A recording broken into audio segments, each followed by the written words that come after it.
ውዶችዬ እንዴት ናችሁ? ደህና ናችሁ ወይ? እኔ ያለውን እግዚአብሔር ይመስገን ደህና ነኝ። እንዴት ናችሁ? ስራ እንዴት ነው?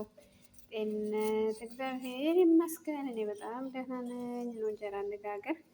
ያው በጣም የሚያምር እንጀራ ነው፣ አይከፋም። በጣም አሪፍ ነው፣ በጣም ይጥማል። በአረብ ሀገር ያለ ነው እንግዲህ በአረብ ሀገር ያለነው ልጆች ካለንበት ቦታ አንጻር እንደሚመችን እያደረግን ልንጋገር። ከዛም በኋላ ደግሞ ያው እንግዲህ አገጋገሩ ሁላችንም መቼም ቪዲዮ በማያስተምረን ነገር የለም። ሁለት ዶቄት ይኖራል፣ ፍርኖ ዶቄት እና ሁለት ያለ ፍርኖ ዶቄት ይኖራል፣ ነጩና ደግሞ መካከለኛው ማለት ነው። ከዛ እሱንም አድርገን ከዛም በኋላ እነሱን በሁለታችን እናምስና ቀመስን በኋላ ትንሽ ቀዝቀዝ ካለ ከዛ በማብኪያ አድርገን እናቦካና ካጓጎለብን በከያጣው ብንፈጨው አሪፍ ነው። ካልጓጎለ ግን ችግር የለውም።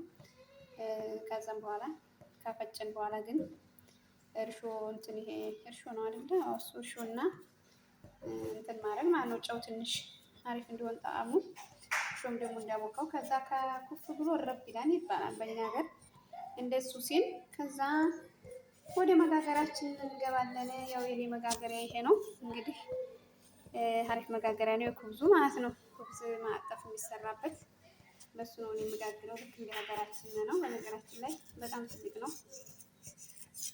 ደግሞ ባላችሁ እንደዚህ በመጥበሻ ሊሆን ይችላል፣ በምን ሊሆን ይችላል፣ ብቻ ባላችሁ አቅም ባላችሁበት ሆናችሁ አረቦቹ የማይቆጧችሁ ነፃነት ትንሽ ያላችሁ ከሩዙ ከመኮረኒ ከፓስታው ቀጥሎ ይህን ነገር ብታረጉ። የኔ መጥበሻ የመጥበሻው እንትን መጋገሪያ ይሄ ነው። ያው አሪፍ ነው፣ በጣም ደስ ይላል።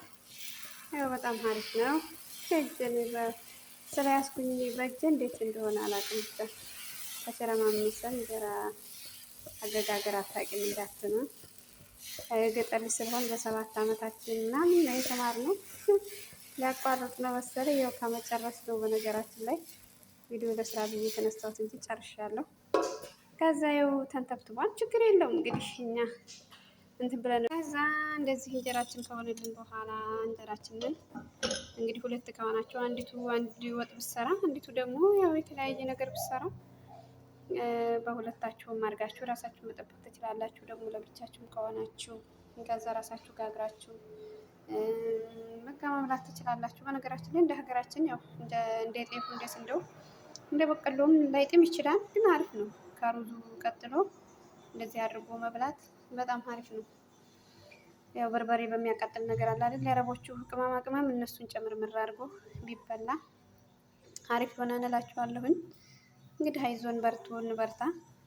ብቻ ሁሉም ነገር በሀገር ነው። ሀገራችን ሰላም ያድርግልን። ሀገር ገብተን ደግሞ ለራሳችን ህይወት ይዘን እንደዚህ ነበርን እንደዚህ እንድንል እሱ ፈጣሪ ፍቀድልን ነው የሚባለው። ዳቦውንም ምኑንም ያው ለራሳችን ሲሆን በነገራችን ላይ እንሰፋለን። ለአረቦች እኮ እንሰራለን በእርግጥ ለራሳችን ሲሆን በቃ እንሰልፋለን። ወደ ስልኩ ወደ ምኑ ነው እንጂ ለራስ በቃ ራስን መንከባከብ ምናምን የሚባለው ነገር በጣም እንትን ይለናል፣ ጫን ይለናል። እና ራስን መንከባከብ አለመርሳት፣ ብዙ ነገሮችን ማድረግ። አሁን አረብ ሀገር ስንመጣ ሰውነታችን በቃ ይቀንሳል፣ ፊታችን ይለዋወጣል፣ ብዙ ነገር ይሆናል። ይችል ምን ሆና ነው እንዴ እንደዚህ እኮ አልነበረች ምናምን ከማለት ይደረስብናል። ምክንያቱም ይሄ የራሳችን ነው። አንደኛ ስራ በቃ ስንለፋ ሆነን ለራሳችን አለማሰቡ ነው። ይሄ ደክመናል። የእነሱን ካሰራን ደግሞ ለራሳችን በቃ እንደዚህ ምናምን ብናደርግ እያልን እንደክማለን። ያው እንግዲህ ብቻ ይዞን ደግሞ በሀገራችን ጸሎት ማድረግ ነው ሰላም እንዲሆንልን። ዙሮ ዙሮ ማረፊያችን የሀገራችን አይደለች? የሰው ልጅ ሀብታም ቢሆን ቢሞላው ቢተርፈው በሀገር ላይ ነው። ያኔ በሰው ሀገር መቼም ቤት ለስራ ትዳር ይዤ እዚህ ልኑር አይባልም። በነገራችን ላይ ያው ሀገራችን በጣም ታስፈልገናለች። ቤትም ሰራን አልሰራንም፣ ጤናም ሆነን ገባናል ጤናም አልሆንም፣ መንገድና ቤተሰብ ያስፈልገናል። ለሀገራችን ለእኛም እንግዲህ ሰላም ያድርግልን፣ ሰላም ይስጥልን እግዚአብሔር።